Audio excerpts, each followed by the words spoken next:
All right. Hi, everyone. Good morning. Hi, Ishan. Hi, Sarvesh. Good morning, Shravya. Good morning, Harsh. All right.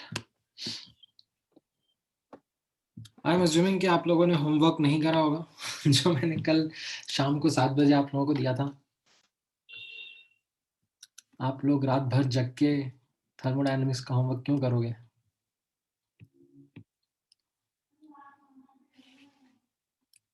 हाँ यार, तुम लोगों से तो मेरा एक्सपेक्टेशन है. तुम लोग तो करोगे ही सही. तुम नहीं करोगे तो कौन करेगा? You guys have that fire in yourself. मैं तो आलसी जनता के बारे में बात कर रहा हूँ.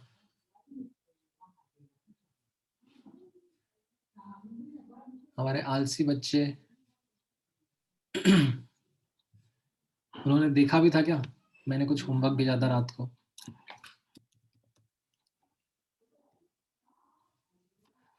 All right.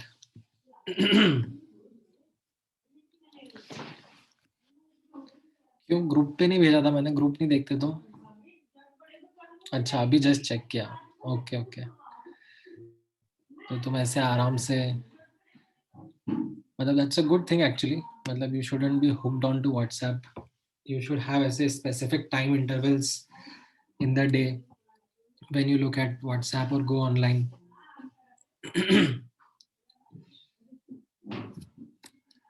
नहीं नहीं, ठीक है. वो एक्चुअली मैं अपलोड नोट्स और ये लेक्चर अपलोड करने के साथ साथ ही मुझे होमवर्क सेंड कर देना चाहिए था. But I was not able to. Then I saw the messages and I got reminded कि अरे होमवर्क तो मैं अपलोड करना भूल ही गया. That's okay. आप लोग आज कर लेना. आज मैं ऐसे आपको मेजरली थियोरेटिकल चीज़ें ही पढ़ाने वाला हूँ. तो if you are able to get into the details of numericals तो आज की बेसिस पे मैं होमवर्क दे पाऊंगा. अदरवाइज आपका पिछला होमवर्क ही आपके लिए पेंडिंग रहेगा. एंड उसी पर मैं थोड़ा सा एडिशनल होमवर्क दे दूंगा आपको, थोड़े से डिफिकल्ट सेक्शन से. वो जो एक्सपर्टीज अटेनर वाला सेक्शन नहीं है, एक्सपर्टीज अटेनर नहीं, इसमें एडवांस लेवल वाला सेक्शन है, उसमें से दे दूंगा for you guys to try the thermodynamics part. ठीक है. देन फिर कंबाइंड डिस्कशन कर लेंगे नेक्स्ट टाइम अपने डाउट्स का. ओके, सो लास्ट क्लास में हम लोगों ने फर्स्ट लॉ का एप्लीकेशन शुरू कर दिया था on chemical reactions, right. And उसमें हम लोगों ने delta H and delta U पर फोकस करते हुए कुछ रिजल्ट्स निकाले थे. Right, we understood how to analyze a chemical reaction under constant volume temperature conditions and constant pressure temperature conditions. Right, delta ng का concept मैंने आप लोगों के साथ में elaborate करा था. And then आखिरी में I asked you to solve certain questions, one in which data wasn't given and in the other जिसमें like quantities का data भी दिया था. तो उस quantity को data को भी ध्यान में रखना था. ठीक है. इसी के ऊपर बेस्ड मैंने एक्चुअली आप लोगों को होमवर्क दिया था. ठीक है. सो मेक श्योर दैट आज की क्लास के बाद में you are taking out time to practice those questions, क्योंकि फ्रेश पढ़ा है तो ध्यान में रहेगा. आज हम थोड़ा सा और डिटेल में जाएंगे इन थर्मोकेमिस्ट्री. ठीक है. थर्मोकेमिस्ट्री वाले पार्ट में एक्चुअली अभी आप मान के चलो 2-3 लेक्चर्स और लगेंगे, because we will be exploring these in more details. आपका फिजिक्स में अभी थर्मोडायनेमिक्स शुरू हो गया है ना? फिजिक्स में अभी कौन सा टॉपिक पढ़ रहे हो आप लोग थर्मोडायनेमिक्स में? अच्छा, कैलोरीमेट्री शुरू हुआ है. ठीक है.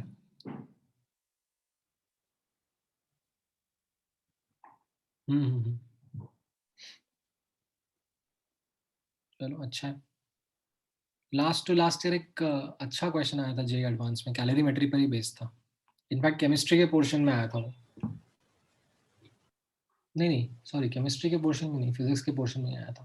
My bad my bad. It was a good question. आएगा आप लोगों के सामने. चलो अभी अपन थर्मोकेमिस्ट्री के ऊपर फोकस करते हैं. नाउ थर्मोकेमिस्ट्री में, अच्छा in fact let me I actually came across a good question yesterday. मैं आप लोगों के साथ ग्रुप पे शेयर कर देता हूँ. Give me one moment. And आप लोग देखना बाद में जब ट्राई करने का मन होगा.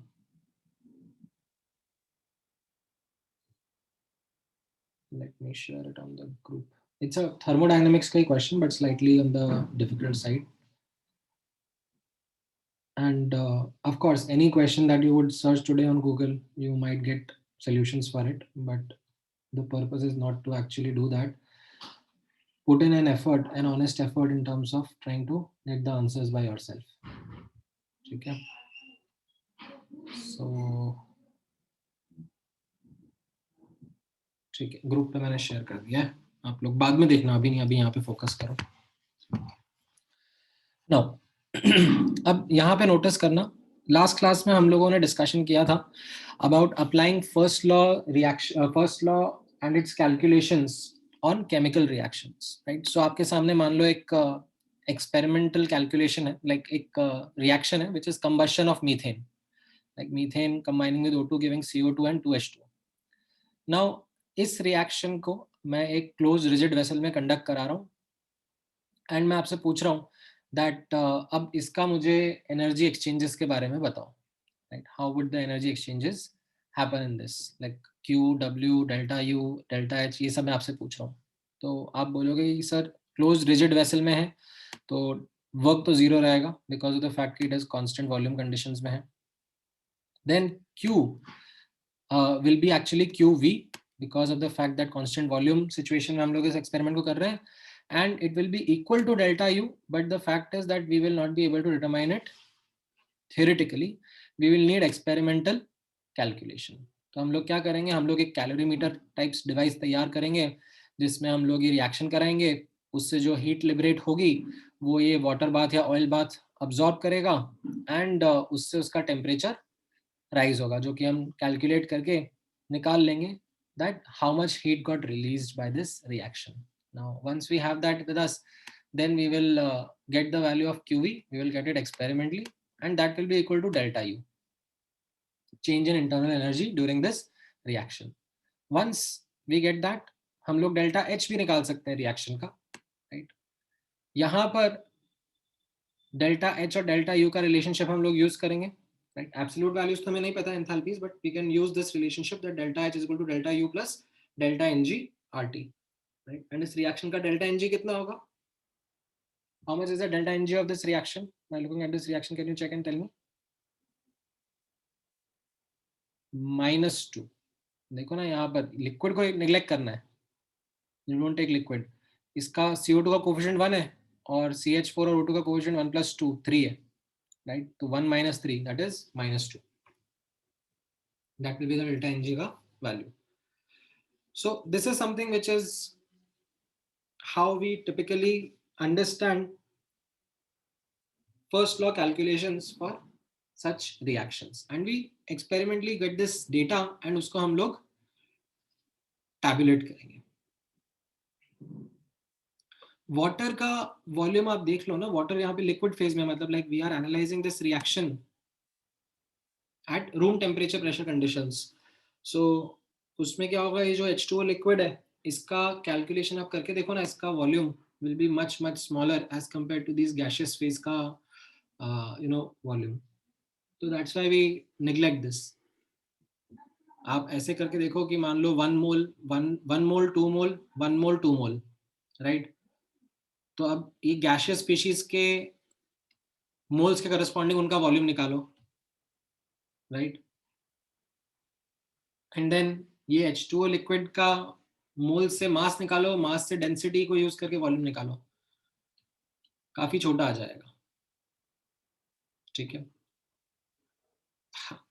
नहीं, किसी प्रॉब्लम में ऐसा आना नहीं चाहिए ना, because it is a reasonable assumption. Like in any situation, normal situation that you are doing your experiments in, you have liquids and solids का volume negligible as compared to gases. हाँ, अब कोई situation ऐसी हो गई कि जिसमें like we are in extreme situations and then we have to take into account, तो फिर आप लेना, then मना थोड़ा करा, then you don't use this formula, then you don't use this delta NGRT, ये वाला formula आप हटा दोगे, फिर आप use करोगे just delta PV, ठीक है, एंड इसमें you will focus on not just the gaseous species, you will focus on these liquid species also, liquid or solid species also. ठीक है, अच्छा अब नोटिस करना that after such basic understanding of chemical reactions we come across many questions which can't be really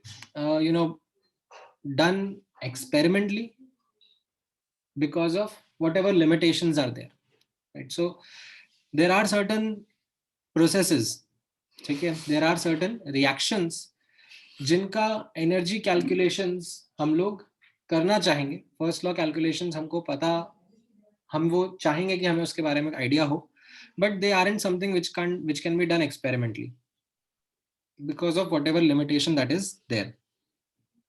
Now thermochemistry helps us to even get an estimate for such reactions, right? जैसे for example आपको lattice energy का अगर याद हो, हम लोगों ने lattice energy का डिस्कशन किया था, इसका opposite was lattice energy, that how much energy is released when 1 mole of ionic solid is formed from its constituent gaseous ions, right? And this was not something that we could have done experimentally, like ऐसा कोई तरीका नहीं है जिससे हम लोग like ये चीज कर पाए, ठीक है? There are many other examples of any other reactions also. Let's say for example a reaction like carbon graphite plus H2 giving CH4 gas. Now this is not something which happens practically. ऐसा होता नहीं है कि you have a hot charcoal bed और उसके ऊपर से आपने हाइड्रोजन गैस का स्ट्रीम पास कर दिया एंड उससे मीथेन गैस बनने लग गई, ठीक है? बट हो सकता है may be in future if let's say outcome of a research you design a certain catalyst which can make this reaction feasible, then we would need to know its thermodynamics. We would need to know what energy exchanges are happening, how much heat is being released or absorbed, and all that calculation is something that we would want to do.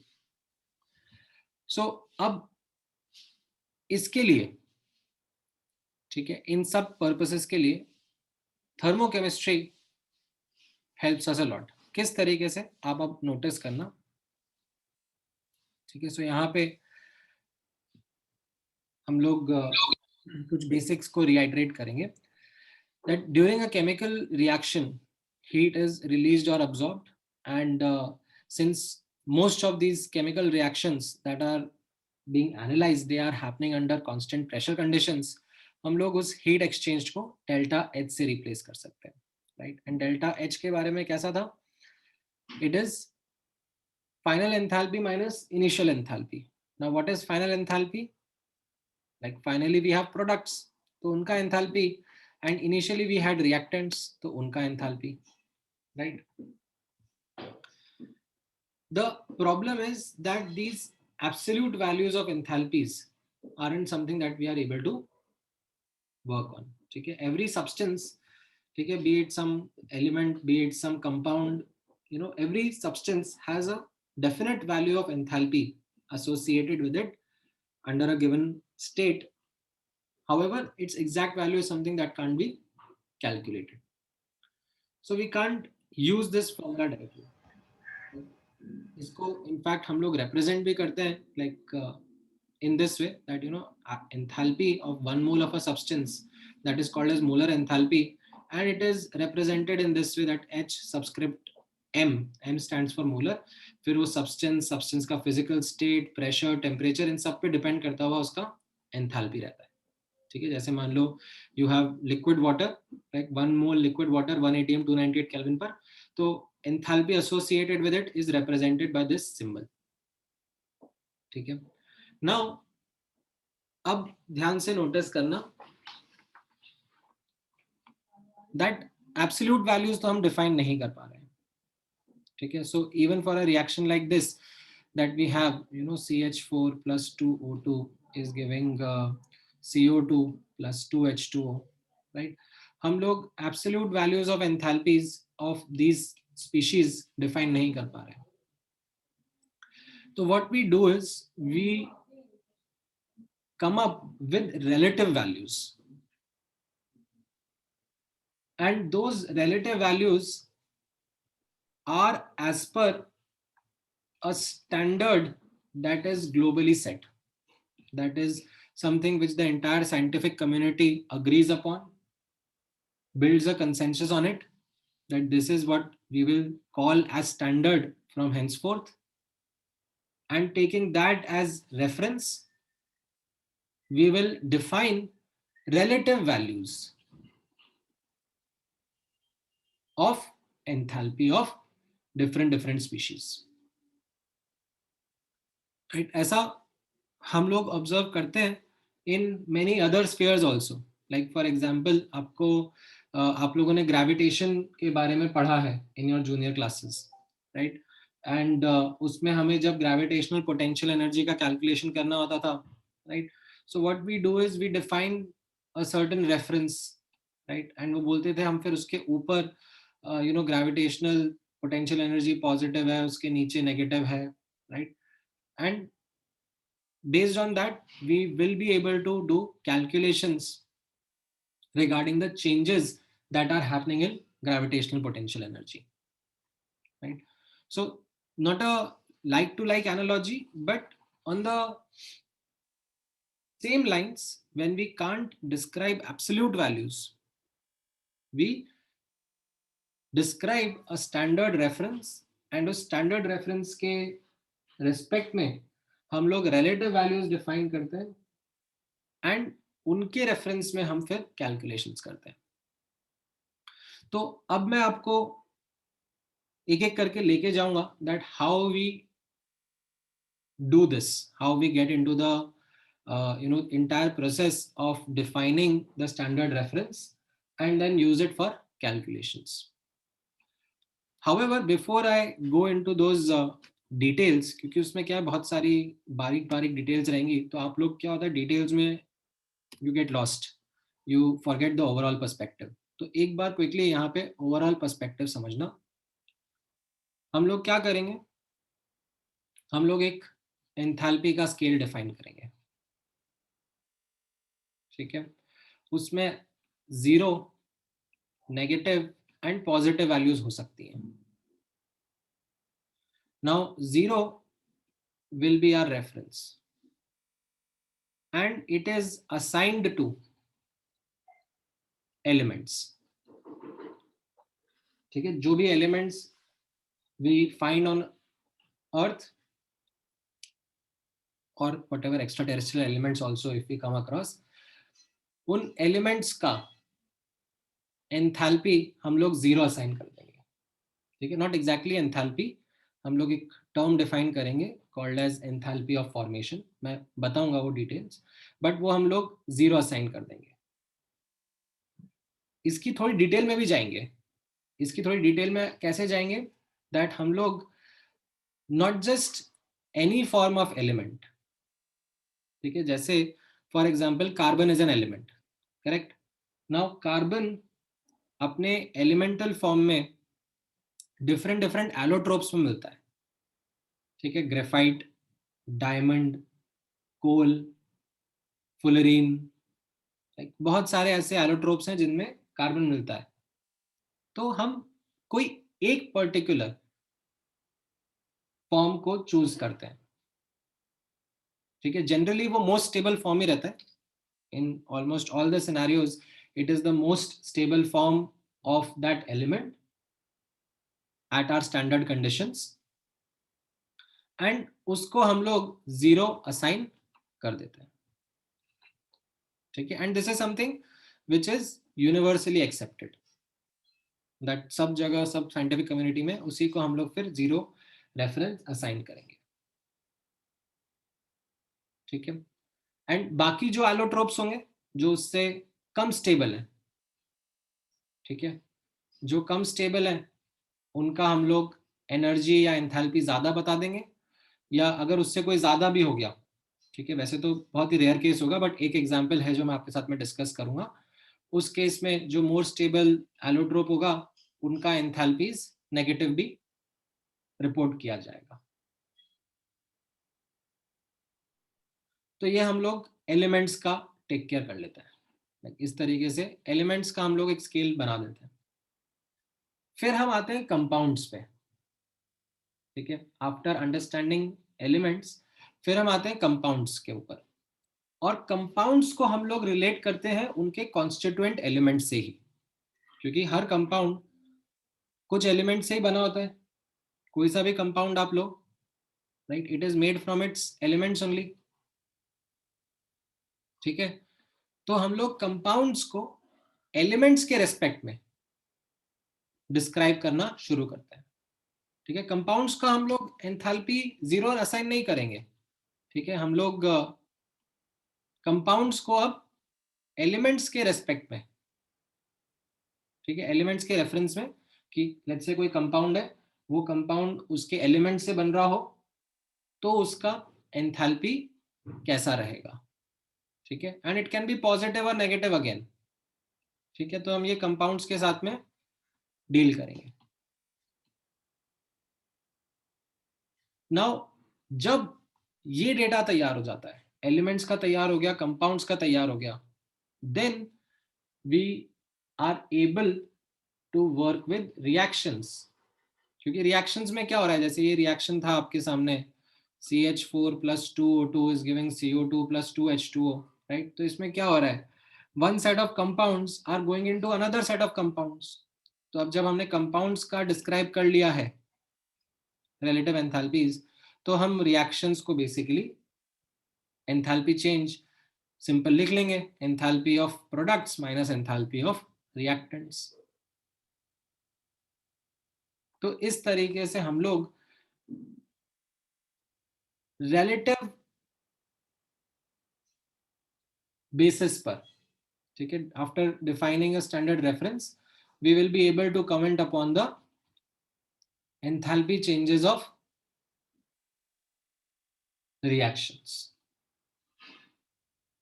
ठीक है। तो this is the progression in which we would now understand things. However अब मैं आपको एक एक के काफी डिटेल्स में लेके जाऊंगा। जब मैं एलिमेंट्स की बात करूंगा तो मैं उसकी भर भर के डिटेल्स में आपको लेके जाऊंगा, कंपाउंड्स के बारे में जब बात करूंगा तो उनकी डिटेल्स में लेके जाऊंगा, एंड देन इवेंचुअली हम लोग रिएक्शंस पे पहुंचेंगे, ठीक है। तो ये एक ओवरऑल पर्सपेक्टिव समझ में आ गया, how the journey is going to be to work with these references. All right, now let's start with defining what standard state means, ठीक है। तो यहाँ पे अब आप नोटिस करना, the first important aspect in this thermochemistry is to understand the concept of standard, ठीक है। what is meant by standard, because then it is a uniform thing across the globe. Everyone in the scientific community studying thermodynamics, thermochemistry will be acknowledging that as the reference point, that is what we define as the standard. तो यहाँ पे notice करना, we define standard molar enthalpy of a substance, ठीक है। H stands for enthalpy, subscript में M stands for 1 mole substance, and ऊपर यहाँ पर not का symbol लगाया है, that not represents the standard state, ठीक है, that the substance is under standard state. Now what is meant by that standard state? तो यहाँ पे notice करना, for gases, ठीक है, कोई species है जो gaseous form में है, तो उसके लिए standard state is that it is an ideal gas at 1 bar partial pressure at any given temperature. Ideal gas at 1 bar partial pressure at any given temperature, ठीक है। टेम्परेचर को हम लोग फिक्स नहीं करते हैं while defining standard state. हाँ, अगर कुछ बोला नहीं जाता है, कुछ अलग से मेंशन नहीं किया जाता है, तो usually the temperature is 298 kelvin और 25 डिग्री सेंटीग्रेड, ठीक है। तो आप कोई रेफरेंस बुक निकालोगे, लाइक कोई भी अच्छा सा आप टेक्स्ट बुक लोगे जिसमें ऐसे डिफरेंट डिफरेंट एंथैल्पीज टैबुलेटेड होंगी, तो उसमें जो भी डेटा टैबुलेटेड होगा, ठीक है, वो 298 केल्विन का रहता है, ठीक है। But 298 kelvin isn't the standard, it is just a convenient temperature at which the measurements have been worked on and tabulated, ठीक है। ना, ये तो था गैसेस के लिए। सेकंड नोटिस करना है यहाँ पे लिक्विड्स के लिए। कोई सब्सटेंस अगर लिक्विड फेज में है तो उसके लिए स्टैंडर्ड डिफाइन करने का तरीका होता है that it is a pure liquid. कोई इम्प्योरिटी मिक्स नहीं है, कोई सोल्यूशन के फॉर्म में नहीं है, प्योर है। ठीक है, प्योर लिक्विड एट 1 bar। ठीक है, it is at under 1 bar pressure at any given temperature. Same goes for solids also. ठीक है, क्रिस्टलाइन सॉलिड्स। ठीक है, अमोर्फस सॉलिड्स के लिए नहीं डिफाइन करते। Crystalline solids are the ones which have a regular pattern of arrangement of atoms और molecules. ठीक है, so for crystalline solids it is the pure solid at 1 bar under any given temperature conditions. And then for dissolved species, ठीक है, जो aqueous species रहती हैं, aqueous भी जरूरी नहीं है, मतलब आप बोल सकते हो किसी और solvent में भी dissolved हो, doesn't matter, but dissolved species जो है उनके लिए standard state is 1 molar concentration, 1 mole per liter under 1 bar pressure at any given temperature. ठीक है, ऑफ कोर्स अभी आपके दिमाग में ये सब क्वेश्चंस होंगे कि सर ऐसा क्यों डिफाइन करा है, किसने सोचा ऐसा, like why can't there be other things also. So all those things aren't something which you will be able to answer in the beginning itself, क्योंकि आपको वो मैच्योरिटी, वो अंडरस्टैंडिंग अभी है ही नहीं ना कि थर्मोकेमिस्ट्री को डिजाइन कैसे करा गया है। ठीक है, थर्मोकेमिस्ट्री को डिजाइन करने के पीछे काफी थॉट प्रोसेस गया है, and that is what led to these standards being defined in the way they are right now. Okay, so right now accept them as, you know, some well thought through standards which help make this study of thermochemistry quite robust. Okay, and this is how we define the standard state. Okay, now after defining these standard states, ठीक है, ये वाला part आप skip कर सकते हो अभी के लिए, this is not required right now. ये मैं बाद में कवर करूंगा जब मैं बॉन्ड एनर्जीज के बारे में बात करूंगा। ये अभी यहाँ पे जरूरत नहीं थी लिखने की। ठीक है, and of course you know the concept of endothermic and exothermic, like I don't need to reiterate that concept again and again to you. That is also something which is pretty well understood. Now based on this aspect, based on this first important understanding of what is meant by standard, okay, let's work on elements and compounds. Now notice करना, हम लोग absolute value of enthalpy तो describe नहीं करेंगे, but हमें जब relative values भी describe करनी होती हैं तो हम rather than using the symbol H, ठीक है, because this H stands for absolute enthalpy. ठीक है, तो rather than playing around with that we let it be कि ठीक है, ये एब्सोल्यूट वैल्यू ऑफ एंथैल्पी का सिंबल H ही रहने दो, इसके साथ हम लोग छिड़खानी नहीं करेंगे। वी विल से कि हम लोग relative values of enthalpy describe करना चाहेंगे। ठीक है, and relative values of enthalpy के लिए डिसाइड किया गया that let's use this symbol called as delta HF nought and call it as standard enthalpy of formation. ठीक है, सो यहाँ पे नोटिस करना, it is not possible to calculate the value of molar और standard molar enthalpy of a substance. ठीक है, absolute value नहीं निकाल सकते। However based on the following convention हम लोग standard relative molar enthalpies of formation निकाल सकते हैं। ठीक है, डिस्क्राइब कर सकते हैं, असाइन कर सकते हैं, तो वो हम लोग अब ऑब्जर्व करेंगे। Delta HF not, that is called a standard enthalpy of formation. सबसे पहले हम लोग बात करेंगे एलिमेंट्स की। ठीक है, तो जैसे मैंने आपको बताया एलिमेंट्स के केस में कैसा है, the standard molar enthalpy of formation of every element in its most stable naturally occurring form at 1 bar pressure and at any given temperature. ठीक है, if nothing is specified then it is 25 degree centigrade, is assigned 0। ठीक है, सो हम लोग क्या बोल रहे हैं दैट ये जो स्टैंडर्ड एंथैल्पी ऑफ फॉर्मेशन है एलिमेंट्स के लिए हम लोग डिफाइन कर रहे हैं, ठीक है, एंड इसको हम लोग 0 असाइन कर रहे हैं, but with a catch that not just any form of element, its most stable naturally occurring form under the standard conditions।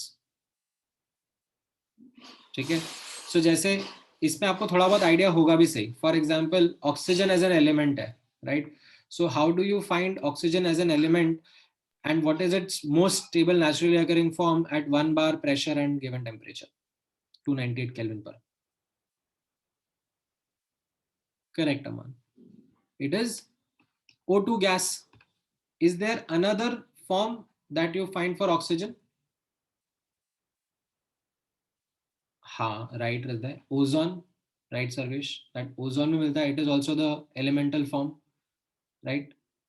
ठीक है, may be nascent oxygen also you might come across, but these aren't the most stable forms. The most stable forms is oxygen gas. ठीक है, सो enthalpy of formation of oxygen gas will be assigned 0।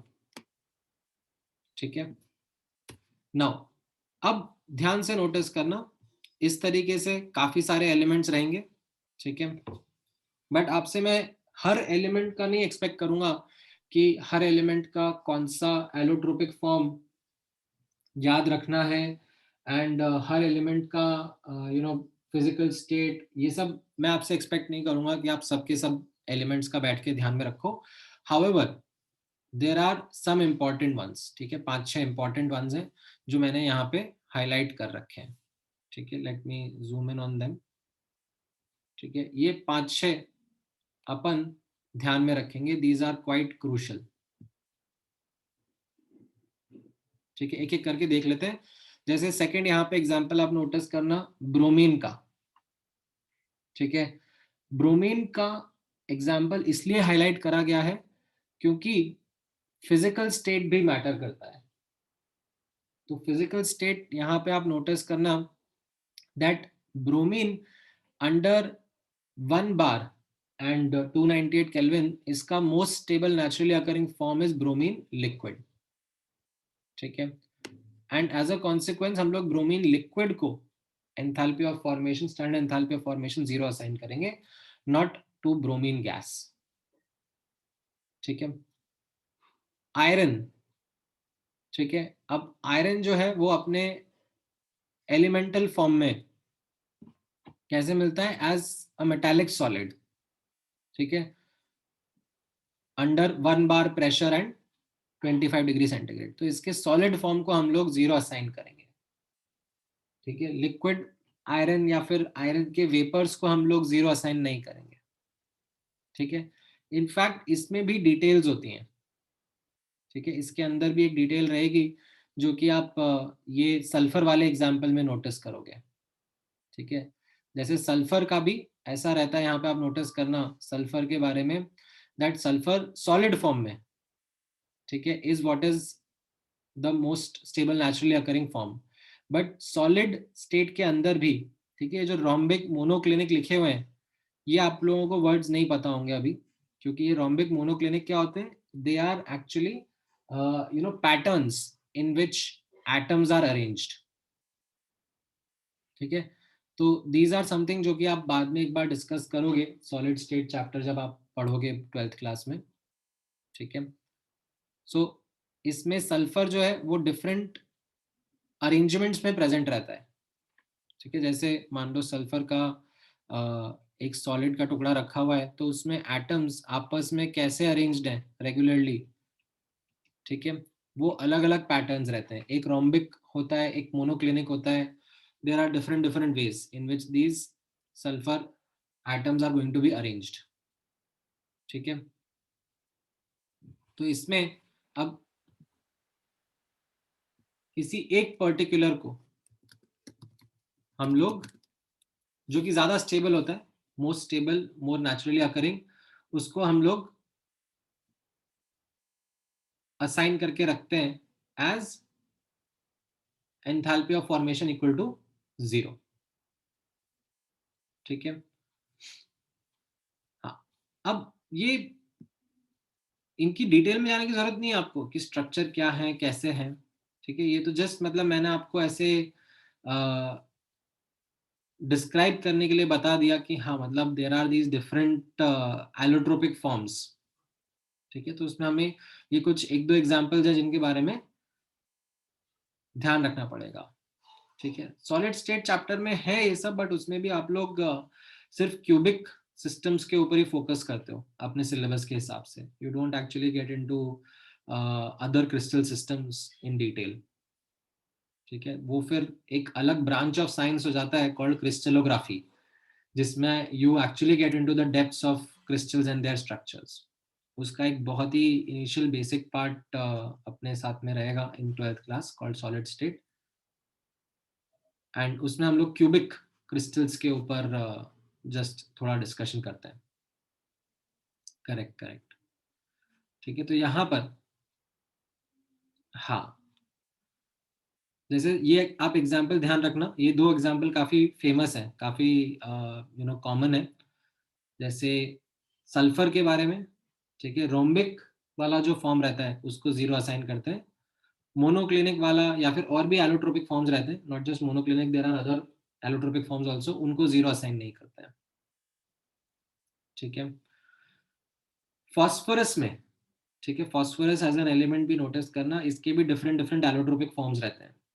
ठीक है, and उन allotropic forms के नाम जो है वो उनके कलर के बेसिस पे डाल दिए, वाइट, रेड, ब्लैक। ठीक है, दीज आर, इनके स्ट्रक्चर्स अलग अलग रहते हैं बट उनके नाम उनके कलर के बेसिस पे डाल दिए। तो इसमें जो व्हाइट फॉस्फोरस रहता है उसको हम लोग 0 असाइन करते हैं। ठीक है, ब्लैक एंड रेड को नॉन जीरो रहता है। ठीक है, इसमें एक नोटिस करने वाला पॉइंट ये है कि जनरली तो जो स्टेबल फॉर्म होता है, ठीक है, सॉरी, जनरली जो स्टेबल फॉर्म होता है एलिमेंट का, उसका एंथैल्पी ऑफ फॉर्मेशन 0 असाइन किया जाता है। बट फॉस्फोरस के केस में यहाँ पे नोट ऑब्जर्व करना दैट जो फॉस्फोरस वाइट है ये ज्यादा रिएक्टिव है as compare to phosphorus red. ठीक है, फॉस्फोरस रेड ज्यादा स्टेबल होता है बट स्टिल फॉस्फोरस वाइट को 0 असाइन किया जाता है। ठीक है, इसके पीछे का reason is because of the fact that white phosphorus lab में क्रिएट करना, उसके साथ वर्क करना थोड़ा इजियर होता है as compare to red phosphorus. Red phosphorus का जनरेशन, उसको क्रिएट करना, उसके साथ वर्क करना इज वेरी डिफिकल्ट। तो that is where the scientific community decided कि चलो भाड़ में जाए, हम क्यों इतना मतलब रिजिड रहें कि जो मोस्ट स्टेबल है उसी को हम लोग 0 असाइन करें, वैसे भी कन्वेंशन ही है। तो हम लोग फॉस्फोरस वाइट को असाइन कर देते हैं, समथिंग जिसके साथ में हम लोग एटलीस्ट एक्सपेरिमेंट्स तो कर सकें, कम से कम काम तो हो सके आगे का। तो that is where it was decided कि हाँ ये फॉस्फोरस वाइट को हम लोग असाइन करेंगे। ठीक है, हाँ हर्षल आप अनम्यूट कर सकते हो, मैंने फोर्स म्यूट पे नहीं डाला। सर हाँ बोलो। सर आपने ऊपर जो था 298 केल्विन और 1 बार प्रेशर, तो हम्म आपने उधर बोला कि लाइक O2 और ओजोन दोनों है। हम्म सर फिर हमने नीचे बोला कि O2 को 0 ले लिया और ओजोन को नहीं लिया। हम्म। सर तो वो क्यों, अगर दोनों ही ऊपर स्टेबल थे तो? नहीं, मोर स्टेबल इज ऑक्सीजन ना, this is the more stable form as compare to ozone. Okay sir, but even ozone is at 1 bar and 298 Kelvin. हाँ मिलता है ना, मतलब जैसे कार्बन है, कार्बन का ग्रेफाइट, डायमंड और भी बहुत सारे फॉर्म मिल जाएंगे आपको 1 बार टू 25 डिग्री सेंटीग्रेड पर। ठीक है, ओके सर। बट उसमें जो सबसे ज्यादा स्टेबल फॉर्म है उसको हम लोग असाइन करते हैं। ओके सर, हाँ सर, तो थैंक यू। ये, अब मैं आपको वही कह रहा हूँ कि I don't want you to remember बहुत सारे एलिमेंट्स का लिस्ट, कि आप ये लो एक पर्चा और उसमें सारे एलिमेंट्स का लिखते जाओ कि कौन सा most stable naturally occurring form है। ठीक है, उतना जरूरत नहीं पड़ेगा आपको। ठीक है, बस ये यस सर। 5-6 एग्जाम्पल जो है, जो कि ऑलमोस्ट हर स्टैंडर्ड टेक्स्ट बुक में आप जब पढ़ते हो तो ये हाईलाइट होता है कि इन एग्जाम्पल्स के बारे में आपसे फिर ऐसी एक्सपेक्टेशन आती है कि ये तो पता ही होगा। ठीक है, जैसे इनफैक्ट ये जो फॉस्फोरस वाला जो है, ठीक है, ये इस पर जेई एडवांस में क्वेश्चन भी बन चुका है एक बार पहले, एंड वो ऐसे मैट्रिक्स मैच क्वेश्चन था, आपकी बुकलेट में भी रहेगा, आपको देखने को मिलेगा। ठीक है। ओके तो उसमें बेसिकली यही था कि मतलब enthalpy of formation of phosphorus red को उसमें ऐसे पूछा था कि पॉजिटिव होगा कि नेगेटिव होगा। ठीक है। तो हाँ सर द फैक्ट इज क्योंकि फास्फोरस वाइट जो है उसको 0 असाइन किया जा रहा है, रेड एक्चुअली उससे ज्यादा स्टेबल है। ठीक है। तो ज्यादा स्टेबल मतलब लेसर एनर्जी, हाँ तो तो पॉजिटिव उसका एंथैल्पी ऑफ फॉर्मेशन नेगेटिव रहता है। ओके सर और वाइट का पॉजिटिव व्हाइट का 0, फिर जो ब्लैक है मतलब जो लेस स्टेबल एलोट्रोपिक फॉर्म है उसको हम लोग पॉजिटिव असाइन कर देते हैं। ओके ठीक है। तो इस तरीके से ये एक क्वेश्चन आया था, बट वो आप देखोगे बुकलेट में ही मिल जाएगा आपको। इनडायरेक्टली बड़े क्वेश्चन का एक छोटा सा पार्ट था वो। एनीवेज, तो ये एक इंपॉर्टेंट कन्वेंशन है which you need to understand for elements. अब कंपाउंड्स पे आते हैं। ठीक है। एलिमेंट्स का हम लोगों ने एक बार डिस्क्राइब कर लिया, लाइक जैसा मैंने आपको बताया था कि ऐसे एक एंथैल्पी का स्केल रहेगा, उसमें हम लोग एलिमेंट्स को फिट कर लेंगे कि चलो ये सब एलोट्रोपिक फॉर्म्स हैं, इनको 0 असाइन करेंगे। जो उनसे कम स्टेबल है वो पॉजिटिव होंगे, जो लेस स्टेबल है वो नेगेटिव होंगे, सॉरी मोर स्टेबल है वो नेगेटिव होंगे। एंड इस तरीके से एलिमेंट्स का we have taken care of. Now we will talk about compounds. अब कंपाउंड्स का एंथैल्पी ऑफ फॉर्मेशन कैसे डिफाइन करते हैं, तो उसके लिए आप नोटिस करना यहाँ पर what we do is, ठीक है, एक मिनट दो इसको, लेट मी जस्ट वन, इसको मैं पहले हटा देता हूँ वरना कंफ्यूजन हो जाएगा। Standard enthalpy of formation of a compound, ठीक है, इसको रीड करेंगे, इज डिफाइंड एज, ठीक है, स्टैंडर्ड डेफिनेशन है, is defined as the enthalpy change when 1 mole of substance is formed from its constituent elements in their most stable naturally occurring form.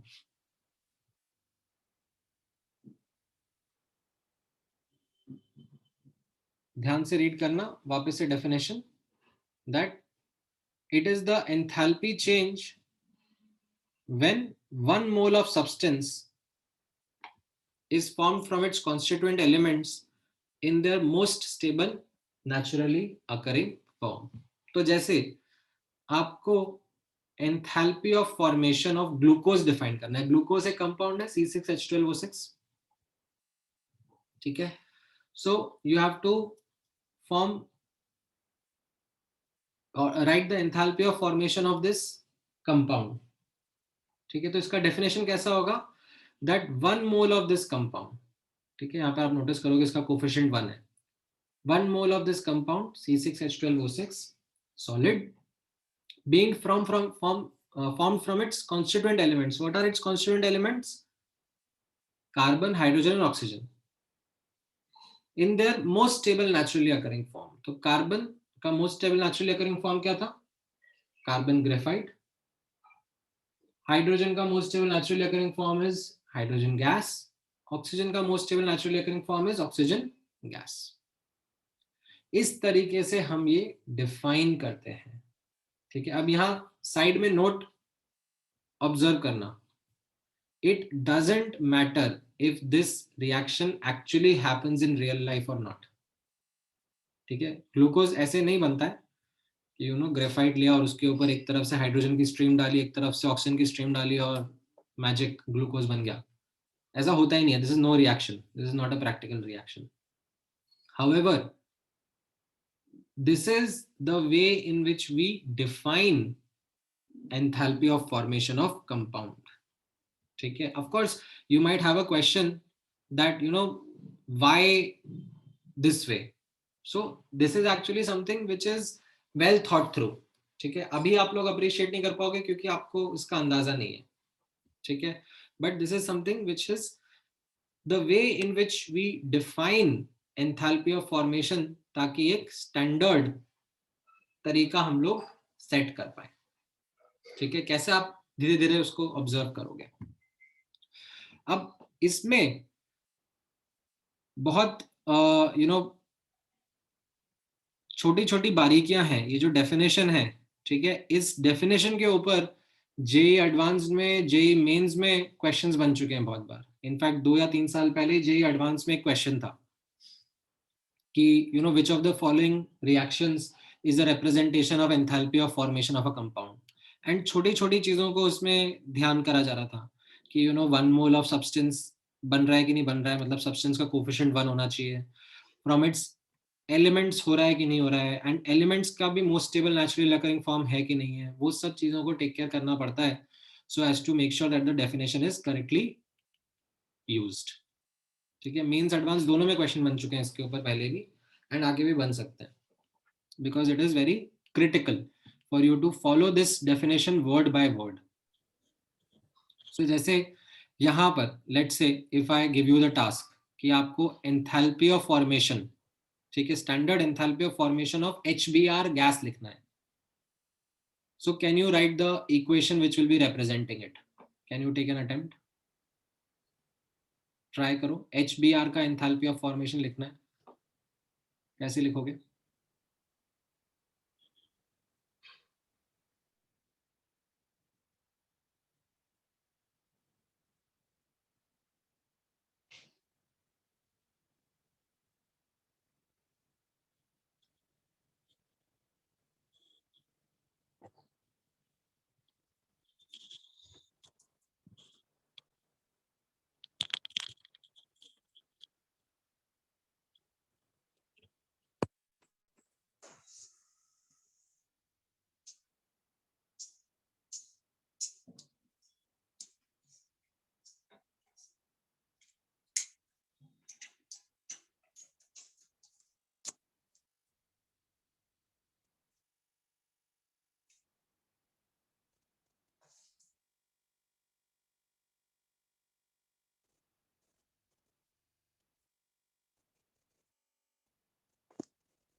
Answers आ रहे हैं कुछ कुछ। ओके। हम्म।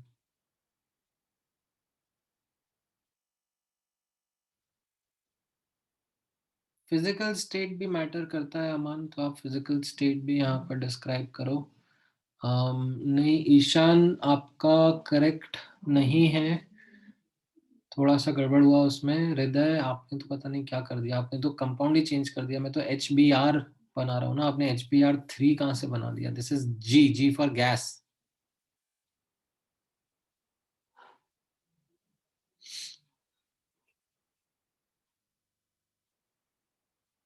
HBr, फिर ये comma है, कॉमा और G है वो, मतलब it is representing the physical state of it.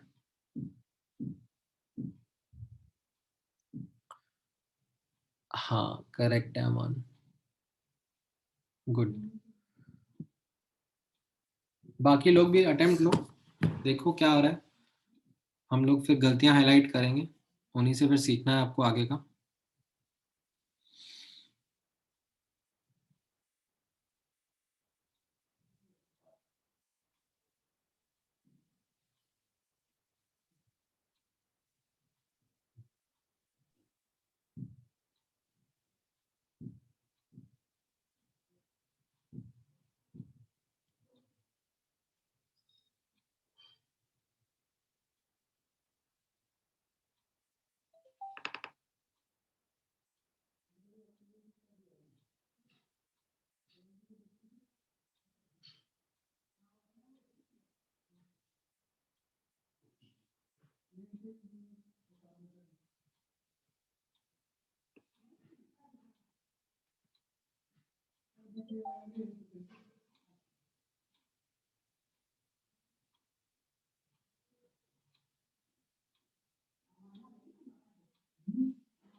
All right. So now that you have taken an attempt, हाँ, अब इसमें नोटिस करना क्या क्या आप लोगों ने गड़बड़ कर सकते हो जो करी होंगी। जैसे पहला वाला, ठीक है, H2 plus Br2 liquid giving 2HBr. This is going to be wrong. ठीक है, क्यों? बिकॉज बाय डेफिनेशन HBr का 1 मोल फॉर्म होना चाहिए, तो HBr का कोफिशिएंट 1 रहना चाहिए, HBr का कोफिशिएंट 2 नहीं चलेगा। ठीक है, according to this representation 2 moles of HBr is formed, तो ये गलत हो गया। ठीक है, which is the most common answer which students come up with. ठीक है, सेकंड वाला is actually the correct one. ठीक है, 1 mole of HBr is to be formed and from its elements in their naturally occurring form। ठीक है, sometimes some students make this error also कि यहाँ पर ब्रोमीन के लिए they forget that bromine liquid was the most stable naturally occurring form of bromine as an element, not bromine gas। तो यहाँ पे ये bromine gas अगर लिख दिया होगा आपने तो ये गड़बड़ हो जाएगा। ठीक है, last option is something where you forget about the physical state of the species जिसका enthalpy of formation हमें लिखना था। तो HBr liquid अगर आपने यहाँ ब्रैकेट में लिख दिया तो this will be enthalpy of formation of HBr liquid, which will be different from the enthalpy of formation of HBr gas। ठीक है, so make sure those small things are also taken care of। ठीक है, coefficients and physical states are really important in terms of you being able to clearly define what the enthalpy is talking about। ठीक है, ये समझ में आया?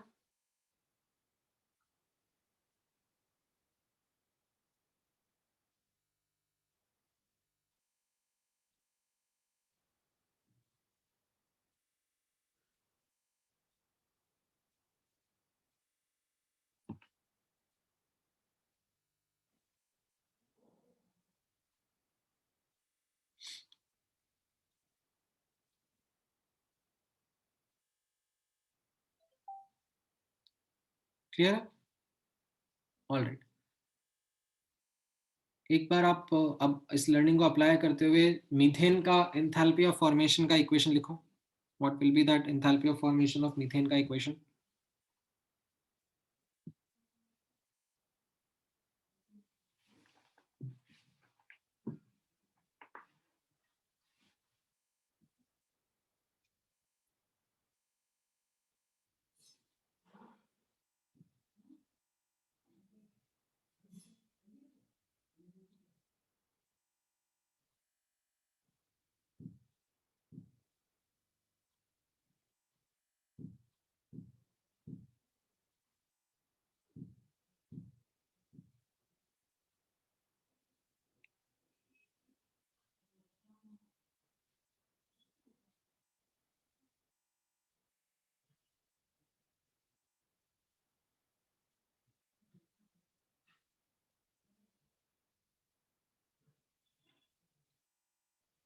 All right, simply carbon graphite plus 2H2 giving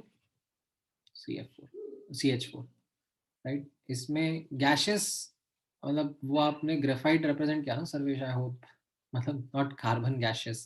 carbon का most stable natural occurring form is solid graphite. ठीक है, G for gas, G for graphite, ऐसे कंफ्यूजन मत करो। ठीक है, all right, so now I think you understand about reactants, about elements and compounds। ठीक है, so it is time for us to now understand about reactions also। ठीक है, so standard enthalpy of reaction can now be described in terms of the standard enthalpy of formation of elements and compounds. ठीक है, standard enthalpy of formation of elements and compounds, right? Because reactions में typically जो species form होंगे, मतलब reactants products में जाएंगे, तो reactant और प्रोडक्ट स्पीशीज क्या होंगी? They can be elements and compounds. ठीक है, आयंस भी हो सकते हैं. ठीक है, तो एक्चुअली आयंस का मैं थोड़ा टाइम बाद डिस्कस करूंगा. ठीक है, it will come a little letter. It's not something which is really important right now. अभी हम एलिमेंट्स एंड कंपाउंड्स पे फोकस कर लेते हैं. ठीक है, specially for the reactions that occur in aqueous phase ना, उनके लिए आयंस वगैरह का भी डिस्क्राइब करना जरूरी रहता है. वो मैं बता दूंगा बाद में. अभी एलिमेंट्स एंड कंपाउंड्स के ऊपर ही फोकस करेंगे. तो यहाँ पे आप नोटिस करना that now enthalpy of reaction, ठीक है, which is enthalpy of products minus enthalpy of reactants. ठीक है, तो अब क्योंकि एब्सोल्यूट वैल्यूज तो हम लोग नहीं निकाल पा रहे थे, बट हम लोग अब इनकी रिलेटिव वैल्यूज जो कि एंथैल्पी ऑफ फॉर्मेशन है वो डिस्क्राइब कर पाते हैं. तो वो हम लोग यहाँ पे अब यूज करेंगे. That for products we will write it as the enthalpy of formation and multiply by their coefficient. क्योंकि जो ये एंथैल्पी ऑफ फॉर्मेशन है ये पर मोल के बेसिस पे डिफाइन करी जाती है. तो because they are defined on a per mole basis, so they need to be multiplied by the coefficient of the respective species. So ये आ जाएगा यहाँ पर. फॉर्मूला नोटिस करना, sum of the enthalpy of products multiplied by their stoichiometric coefficients minus sum of the enthalpy of reactants multiplied by their stoichiometric coefficients. So this is something which will help you understand the enthalpy changes of a reaction. ठीक है, जैसे for example यहाँ पे अब आप notice करना, जैसे मैं यहाँ पर ये एग्जाम्पल लिख रहा हूँ. ठीक है, CH4 gas plus 2O2 gas is giving CO2 gas plus 2H2O liquid, right? तो इसका एंथैल्पी ऑफ रिएक्शन में कैसे लिखूंगा? ठीक है, स्टैंडर्ड स्टेट में है तो नॉट लगा दूंगा यहाँ पर. क्या हो जाएगा ये? 1 into standard enthalpy of formation of CO2 gas plus 2 into standard enthalpy of formation of H2O liquid minus 1 into standard enthalpy of formation of CH4 gas minus 2 into standard enthalpy of formation of O2 gas. ठीक है, although ये वाला जो है part, क्योंकि ये element है ना, तो इसको तो हम लोग 0 असाइन कर देते हैं. एंड बाकियों का डेटा हम लोग सब्स्टिट्यूट करेंगे टू गेट आवर आंसर्स. ठीक है, बिकॉज ये एलिमेंटल था, O2 वाज एलिमेंटल, तो इसको हम स्टैंडर्ड एंथैल्पी ऑफ एलिमेंट्स हम लोग 0 असाइन कर रहे हैं ना, एंड बाकियों का हम लोग वैल्यूज लेके आके यहाँ पे सब्स्टिट्यूट कर सकते हैं. ठीक है, समझ में आया ये? ओह, एक्चुअली इसके नीचे मैंने लिखा हुआ था ये वाला एग्जांपल, डबल हो गया. ठीक है, maybe you can use some other example. C2H6, तो ये क्या हो जाएगा? 2CO2 and this will be 3H2O and 4 plus 3 7/2 7/2O2. ठीक है, तो 2 into enthalpy of formation of CO2 plus 3 into enthalpy of formation of H2O liquid minus 1 into enthalpy of formation of C2H6 and 7/2 into enthalpy of formation of O2, and that is anyway 0. ठीक है, समझ में आया कैसे लिखना है enthalpy change of a reaction? अच्छा, अब आफ्टर अंडरस्टैंडिंग दिस बेसिक, ठीक है, ध्यान से नोटिस करना, sometimes while working with these enthalpies कुछ बेसिक मैनिपुलेशंस हम लोग करेंगे, and those basic manipulations are based on the fact that enthalpy is a state function and an extensive property. ठीक है, तो इन प्रॉपर्टीज का हम लोग बेसिक यूज करते रहेंगे while we are going to analyze many reactions. ठीक है, अब एक रिएक्शन को दूसरे रिएक्शन के टर्म्स में भी हम लोग लिख पाते हैं कई बार. ठीक है, तो वो बेसिक्स क्या रहेंगे ऑफ ऑल दोज मैनिपुलेशन वो यहाँ पे क्विकली नोटिस करना. अगर ए से मैं बी जा रहा हूँ और एंथैल्पी चेंज एक्स है, तो अगर मैं रिएक्शन को रिवर्स कर दूंगा तो एंथैल्पी चेंज का साइन चेंज हो जाएगा. ठीक है, वो -x हो जाएगा. क्यों? Because overall enthalpy is a state function. तो अगर मैं ए से वापस ए ही आ रहा हूँ तो एंथैल्पी चेंज 0 होना चाहिए ना. ठीक है, अगर ए से बी का एंथैल्पी चेंज x है और अगर मैं दोनों तरफ कोफिशिएंट्स को 2 से मल्टीप्लाई कर देता हूँ तो मेरा एंथैल्पी चेंज भी 2 टाइम्स हो जाएगा. क्यों? Because enthalpy is an extensive property, quantity पे डिपेंड करता है. तो अगर यहाँ पर 1 मोल से 1 मोल जा रहा था और एंथैल्पी चेंज x था, तो 2 मोल से 2 मोल जा रहा होगा तो एंथैल्पी चेंज 2x हो जाएगा. ठीक है, मतलब this can be also understood via this example here in front of you. जैसे मान लो ये हेबर्स प्रोसेस का रिएक्शन का रिप्रेजेंटेशन अगर ऐसा है, N2 + 3H2 गिविंग 2NH3 और इसका एंथैल्पी चेंज मैंने x लिखा हुआ है, तो अगर मैं पूरी इक्वेशन को 2 से मल्टीप्लाई कर दूंगा तो मेरा एंथैल्पी चेंज भी ट्वाइस हो जाएगा. अगर मैं पूरी इक्वेशन को हाफ से मल्टीप्लाई कर दूंगा तो मेरा एंथैल्पी चेंज भी हाफ हो जाएगा. अगर मैं इक्वेशन को पलटी कर दूंगा, ठीक है, तो मेरा एंथैल्पी चेंज का साइन चेंज हो जाएगा. ठीक है, एंड ऑल्सो लास्टली स्पीकिंग यहाँ पर नोटिस करना, अगर मैं 2 रिएक्शंस को ऐड कर रहा हूँ और तीसरा रिएक्शन बना रहा हूँ तो तीसरे रिएक्शन की enthalpy can be made up by adding the enthalpies of those individual reactions as well. ठीक है, a plus b is giving a is giving b and b is giving c और उनको ऐड करके a is giving c बन रहा है, तो उसका एंथैल्पी चेंज इन दोनों को ऐड करने से आ जा रहा है. ठीक है, third equation is a sum of 1 and 2, तो उनकी एंथैल्पीज भी इस तरीके से हम लोग लिख सकते हैं. ये समझ में आया? This is all called as Hess law of heat summation. These are some basic quite obvious things but important to highlight ताकि आप उनको अपने कैलकुलेशंस में यूज कर सको, वर्क कर सको. समझ में? हाँ बोलो. सर लाइक आपने जो ऊपर लाइक कोई इक्वेशन दी थी, तो मतलब उसमें हमें पता कोई रैंडम नई इक्वेशन आ गई तो हमें पता कैसे चलेगा कि लाइक कोएफिशिएंट क्या रहेगा, उसका स्टेट क्या रहेगा, गैसियस रहेगा, सॉलिड रहेगा? नहीं, सो देखो कुछ कुछ डेटा तो आपको मिलेगा. ठीक है, some information will be provided to you कि this is what we will have to use and this is what you have to find. Okay sir. And then उसको रिलेट करना, आपस में मैनिपुलेट करना, वो चीज आप प्रैक्टिस कर करके सीखोगे.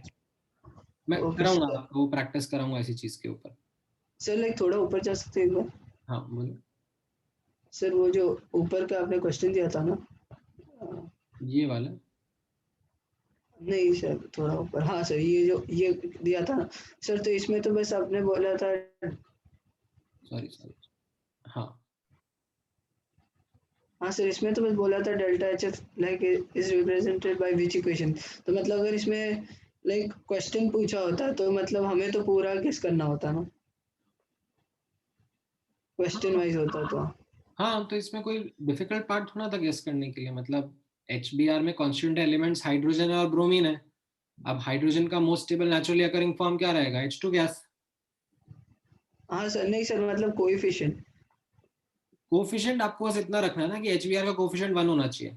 As per the definition, enthalpy of formation is defined as 1 mole of substance. ठीक है, यहाँ पे आप नोटिस करो ना, 1 मोल ऑफ सब्सटेंस फॉर्म होना चाहिए, तो उसका कोफिशिएंट 1 रखना है. ओके सर, तो लेफ्ट हैंड साइड का वो टोटल ओके 1 1 होना चाहिए. नहीं, लेफ्ट हैंड साइड का अकॉर्डिंगली आ जाएगा ना. जैसे यहाँ पर आप नोटिस करोगे कि मुझे C6H12O6 का 1 मोल करना है. हाँ. ठीक है, और ये कहाँ से फॉर्म होगा? इसके कॉन्स्टिट्यूएंट एलिमेंट्स हैं carbon, hydrogen and oxygen. Yes sir. Carbon का most stable naturally occurring form is carbon graphite. Yes sir. Hydrogen का H2 गैस, ऑक्सीजन का O2 गैस. यस. राइट। अब मुझे इसको बैलेंस करना है, तो यहाँ पे 6 कार्बन है तो ये 6 आ गया, यहाँ पे 12 हाइड्रोजन है तो यहाँ पे भी 6 आ गया, यहाँ पे 6 ऑक्सीजन है तो यहाँ पे 3 आ गया। That's it. Okay okay sir, समझ गया, थैंक यू। ठीक है, ऑलराइट। सो बेसिस दिस, मतलब जैसे आपने सीखा यहाँ पर कि हम लोग स्टैंडर्ड कंडीशन डिफाइन कर दिए हैं, standard enthalpy of formation of elements and compounds हम लोगों को समझ में आ गया है, राइट। एंड हम लोग स्टैंडर्ड एंथैल्पी ऑफ रिएक्शन इनके टर्म्स में, इन डेल्टा एच एफ नॉट के टर्म्स में अब लिख पा रहे हैं, ठीक है। So after doing all of this, अब हम कुछ और स्टैंडर्ड एंथैल्पीज का डेफिनेशन पढ़ते हैं और उनके ऊपर कैलकुलेशंस करते हैं, ठीक है। इनमें से कुछ स्टैंडर्ड एंथैल्पीज तो आपने पढ़ी भी हुई हैं, राइट। जैसे पीरियोडिक प्रॉपर्टीज में आपने ये ionisation enthalpy, electron gain enthalpy, hydration enthalpy, lattice enthalpy, ये सब आपने ऑलरेडी पढ़ी हुई हैं। तो इनका अंडरस्टैंडिंग आपको ऑलरेडी है, इनकी डेफिनेशन आपको रिवाइज करने की जरूरत है, and you should be able to deal with them, ठीक है। Now there are certain enthalpies जो कि अब मैं आप लोगों के साथ में आगे और डिस्कस करना चाहूंगा, like enthalpy of combustion, enthalpy of neutralisation, enthalpy of atomisation, right. बहुत सारी और भी एंथैल्पीज रहेंगी जो हमारे सिलेबस का पार्ट रहेंगी, जिनका आपसे एक्सपेक्टेशन रहेगा कि ये सब आपको आती हैं, like you know their definitions, and once you know their definitions then you can apply them in questions, ठीक है।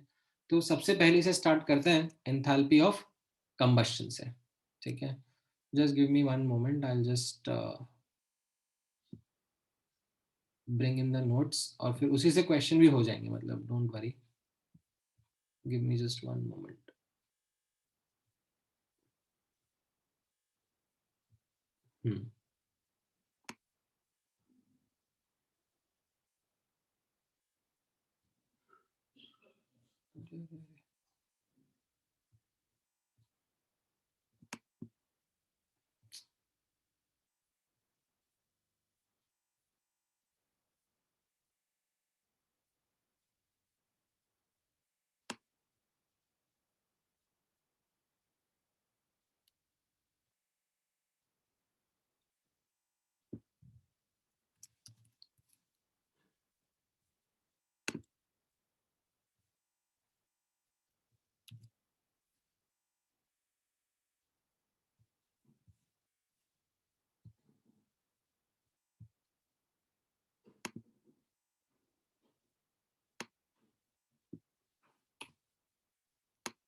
ऑलराइट,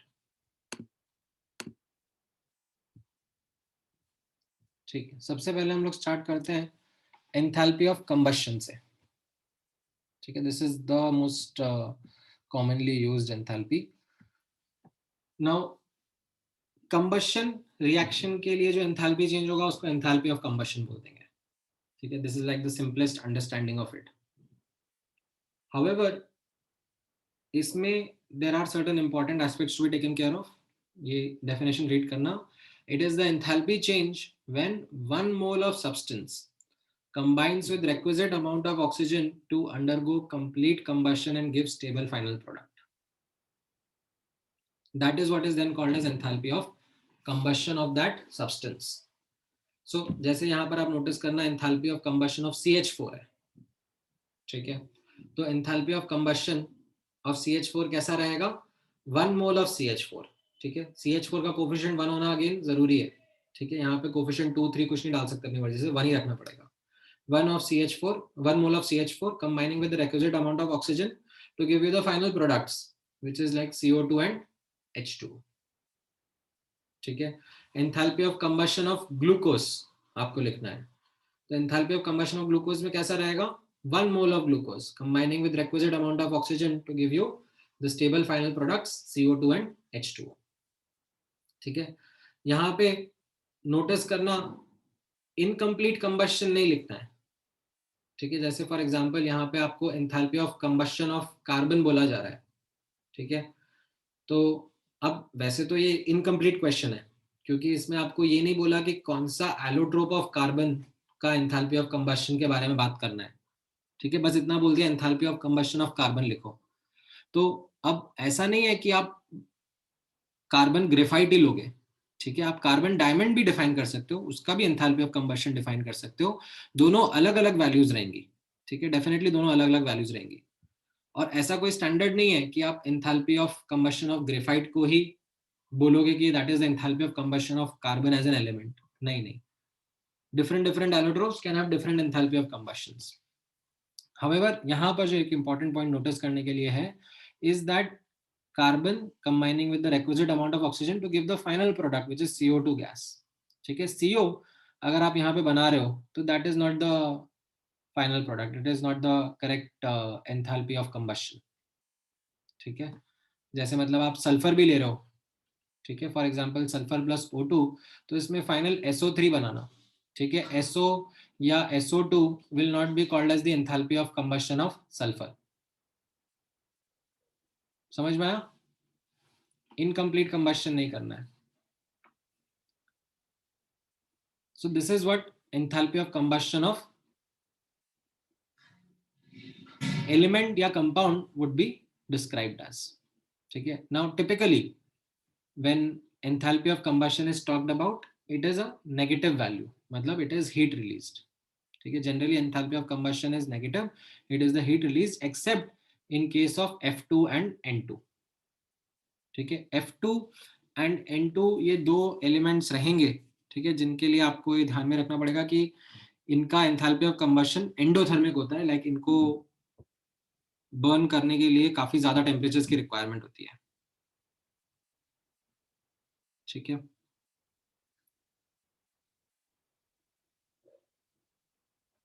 नाउ अब एक क्वेश्चन रहेगा आप लोगों के लिए,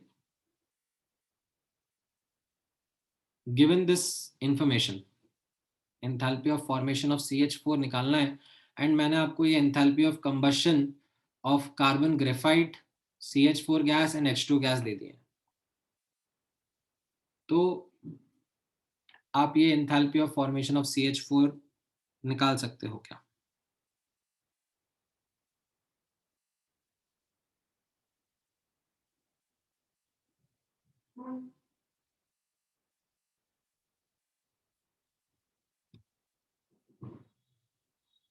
हाँ कृष्णा, करेक्ट, हर एलोट्रोप का अलग अलग रहता है।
ऑलराइट, कुछ कुछ आंसर्स भी निकाल लिए हैं आप लोगों ने।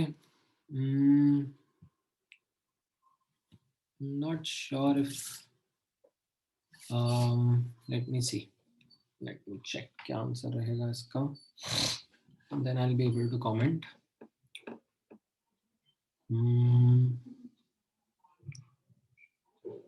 C plus H2 giving CH4। ठीक है, थोड़ा सा हिंट मैं आप लोगों को देता हूँ। 2 बच्चे स्टार्ट कर रहे हैं। इसमें एक तो आपको इन सब की डेफिनेशंस का नॉलेज होना चाहिए। ठीक है, what is enthalpy of combustion, what is enthalpy of formation. ठीक है, ताकि उस नॉलेज के बेसिस पर आप इक्वेशंस लिख पाओ। ठीक है, तो ये जो enthalpy of combustion of graphite है, येलो में है, उसका ये इक्वेशन रहेगा। Enthalpy of combustion of methane है, उसका ये इक्वेशन रहेगा। Enthalpy of combustion of H2 है, उसका ये इक्वेशन रहेगा। ठीक है, एंड जो ग्रीन में आपको चाहिए अननोन, उसका इक्वेशन क्या रहेगा? Carbon graphite plus 2H2 giving 1 mole of CH4 gas. So can you get the answer? Can you get the मैं आंसर बताता हूँ। Can you get the unknown using the known values? ठीक है, तो वो आप लोग ट्राई करो। ठीक है, ये आपका 4th इक्वेशन हो गया।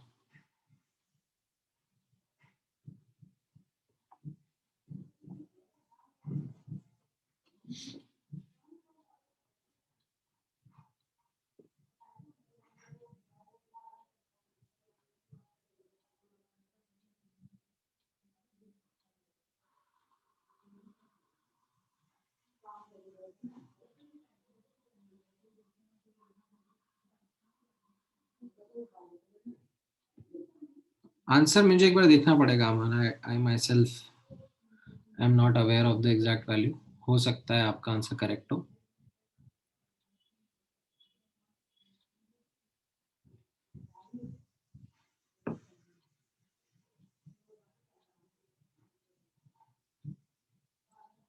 ठीक है,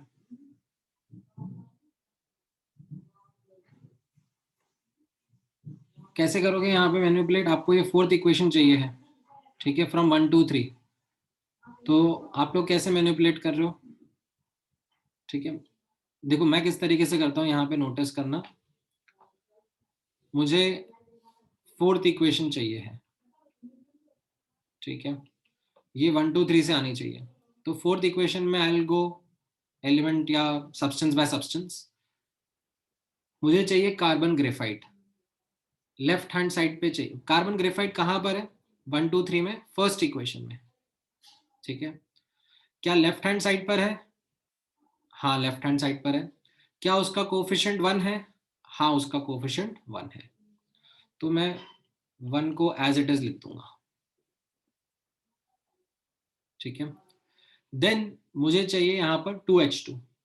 नाउ H2 कहां पर फीचर हो रहा है इन 1 2 3?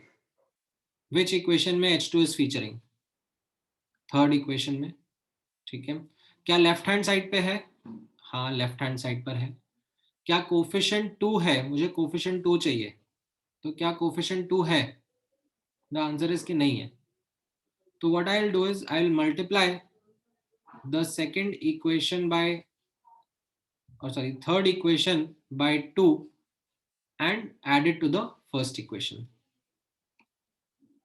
ठीक है, ताकि मेरा ये 2 टर्म सॉर्टेड हो जाए। अब फिर मुझे क्या चाहिए? CH4। कहां पर है CH4 out of these 3? Second equation में। ठीक है, राइट हैंड साइड पे चाहिए मुझे CH4। यहां पर कहां पर है? लेफ्ट हैंड साइड पर। तो मुझे इसको पलटी करना पड़ेगा। तो पलटी करने का मतलब हो गया कि मुझे सब्ट्रैक्ट करना पड़ेगा, यानी कि मुझे 2 को सब्ट्रैक्ट करना पड़ेगा। नाउ कोफिशिएंट 1 चाहिए। क्या कोफिशिएंट 1 है यहाँ पर? ठीक है, यहाँ पे मुझे कोफिशिएंट 1 चाहिए, यहाँ पे भी कोफिशिएंट 1 है। तो मुझे किसी फैक्टर से मल्टीप्लाई करने की जरूरत नहीं पड़ेगी। तो मेरा इससे काम चल जाएगा। तो अब आप करके भी देखो। ठीक है, आप ऐसा करो कि फर्स्ट इक्वेशन को एज इट इज लिखो, सेकंड इक्वेशन को 2 से मल्टीप्लाई कर दो। ठीक है, और थर्ड इक्वेशन को 2 से मल्टीप्लाई कर दो, और सेकंड इक्वेशन को उल्टा करके लिखो। ठीक है, माइनस करके यहाँ पे उल्टा करके लिखो। ठीक है, ये 1 2 3 को इस तरीके से करो, और फिर उसके बाद उनको ऐड अप करके देखो। तो आप देखोगे यहाँ पर ये O2 कैंसिल आउट हो जाएगा, CO2 कैंसिल आउट हो जाएगा, H2 कैंसिल आउट हो जाएगा, बचेगा सिर्फ C + 2H2 giving CH4। That was what we required. ठीक है, तो ये आपने यहाँ पे एक्चुअली में लिख के भी देख लिया कि कैसा ही मैनिपुलेशन वर्क करा। ठीक है, तो यही चीज जो आपने इक्वेशन के साथ में करी है वही डेल्टा एच के साथ में करनी होगी, that delta H 4 will be equal to delta H 1 plus 2 times delta H 3 minus delta H 2। अब ये वैल्यूज आप ऊपर से निकाल लो, ठीक है, क्या क्या वैल्यूज लिखी हैं, एंड उससे आपका आंसर आ जाएगा। Just substitute the values correctly, ठीक है। 1 का -393 है, सेकंड वाले का -890 और 3 वाले का -285 है, तो प्रॉपर्ली उन वैल्यूज को यहाँ पे सब्स्टिट्यूट करो, automatically they will work out to give you the final answer which will be minus in this case 73। हाँ बोलो सर्वेश। सर हमने डायरेक्ट फोर्थ इक्वेशन से क्यों नहीं किया? मतलब फोर्थ हमें सी का और इसका पता है ना, डेल्टा एच। कार्बन का डेल्टा एच ऑफ फॉर्मेशन कहाँ पता है? ये डेल्टा एच फॉर्मेशन थोड़ा लिखा है, ये तो डेल्टा एच कंबशन लिखा है। हाँ कंबशन, यस सर, है ना।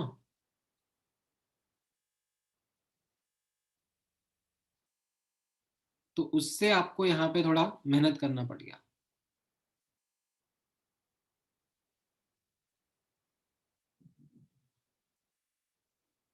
समझ में आया? हाँ, अगर मैं आपको लाइक मान लो कि एंथैल्पी ऑफ फॉर्मेशन का ही डेटा दे देता, ठीक है, जैसे मान लो मैं आपको, वो मैंने इसलिए नहीं कराया क्योंकि वो तो एकदम ही स्ट्रेट फॉरवर्ड डेटा सब्स्टिट्यूशन का क्वेश्चन हो जाता ना। मतलब जैसे मान लो मैं ये वाला क्वेश्चन आपको देता, let me just give that question, give me one moment.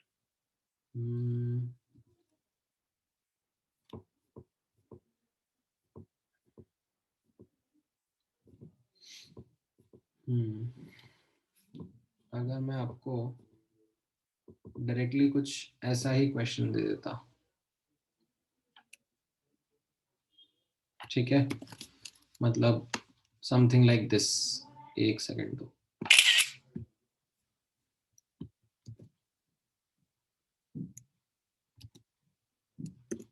इस तरीके का क्वेश्चन दे देता कि ये रिएक्शन है और ये एंथैल्पी ऑफ फॉर्मेशंस है, तो इसमें तो कुछ बचा ही नहीं ना, मतलब सीधे सीधे बस सब्स्टिट्यूट करना है।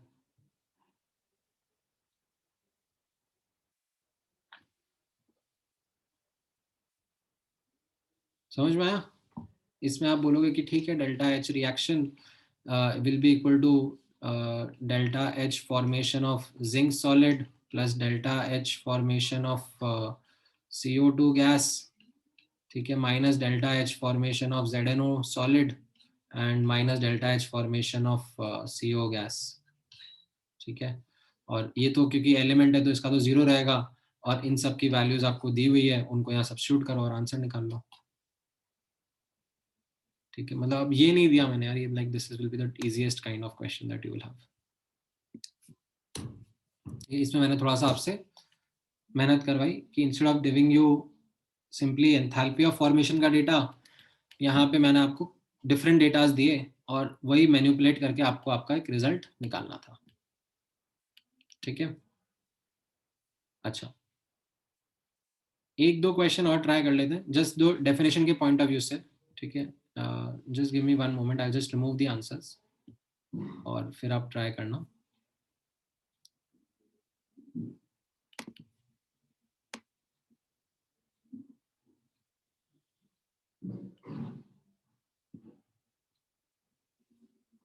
हाँ,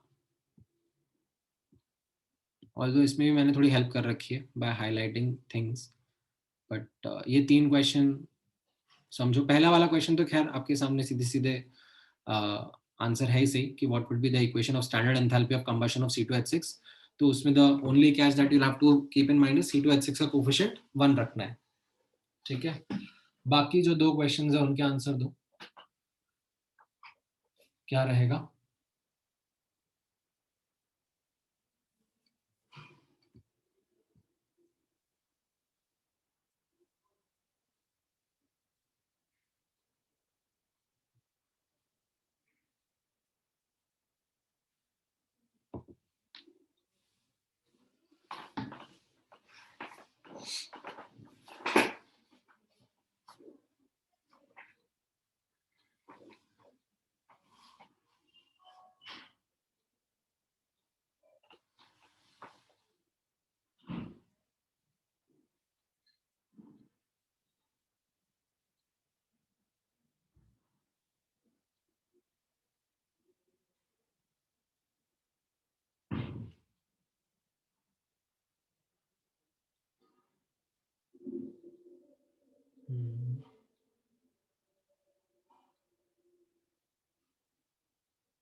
नहीं 68 वाले में तो पहला तो गड़बड़ हो गया ना, दिस इज रॉन्ग। O2 का most stable naturally occurring form liquid थोड़ी ना होता है,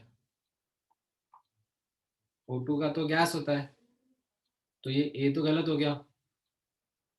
ठीक है, बी वाला भी गलत है। बी वाले में क्या गलत है, यहाँ पर अगेन कार्बन का most stable naturally occurring form is graphite not diamond. ठीक है, देन थर्ड ऑप्शन भी गलत है। थर्ड ऑप्शन क्यों गलत है, because of the fact that coefficient जिसका एंथैल्पी ऑफ फॉर्मेशन हम लोग लिख रहे हैं उसका कोफिशिएंट 1 होना चाहिए, उसका कोफिशिएंट 2 नहीं होगा। ठीक है, तो ये भी गड़बड़ हो गया।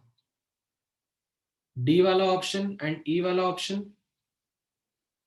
ये दोनों ही सही है। ठीक है, this will be enthalpy of formation of CH3OH liquid and this will be enthalpy of formation of CH3OH gas। दोनों अलग अलग वैल्यूज रहेंगी बट रिप्रेजेंटेशन तो करेक्ट है ना।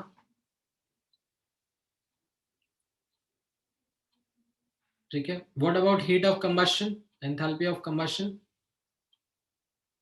इसमें कैसा रहेगा?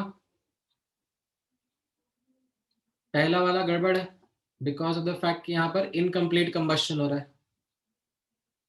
ठीक है, दूसरा वाला करेक्ट है, दूसरा वाला करेक्ट है क्योंकि इसमें कंप्लीट कंबशन हो रहा है। ठीक है, तीसरा वाला गड़बड़ है क्योंकि इसमें इनकम्प्लीट कंबशन हो रहा है। राइट, चौथा वाला भी सही है। ठीक है, and these two will be different quantities, एक enthalpy of combustion of diamond, एक enthalpy of combustion of graphite है, तो दोनों अलग अलग रहेंगी। ठीक है, नहीं ऐसा कंपल्शन नहीं है कि हीट ऑफ कंबशन में कोई स्टैंडर्ड स्टेट में एलिमेंट होना चाहिए, ऐसा जरूरी नहीं है। ठीक है, ये दोनों अलग अलग वैल्यूज होंगी, दोनों का अलग अलग एंथैल्पी ऑफ कंबशन हो सकता है ना। समझ में आया?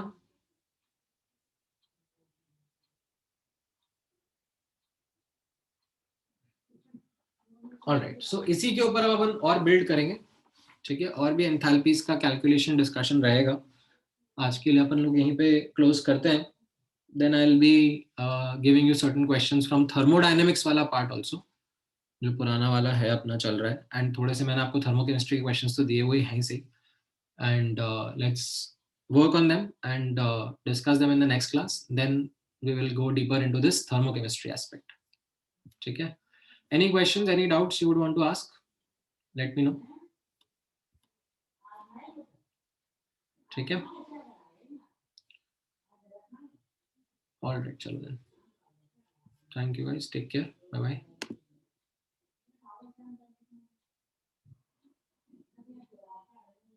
क्यों 11:30 तक ही तो था lecture, wasn't that the case? आप लोगों के टाइम टेबल में कुछ अलग लिखा है क्या? मेरे टाइम टेबल में तो 11:30 तक ही लिखा था, इसके बाद नहीं आपका लेक्चर?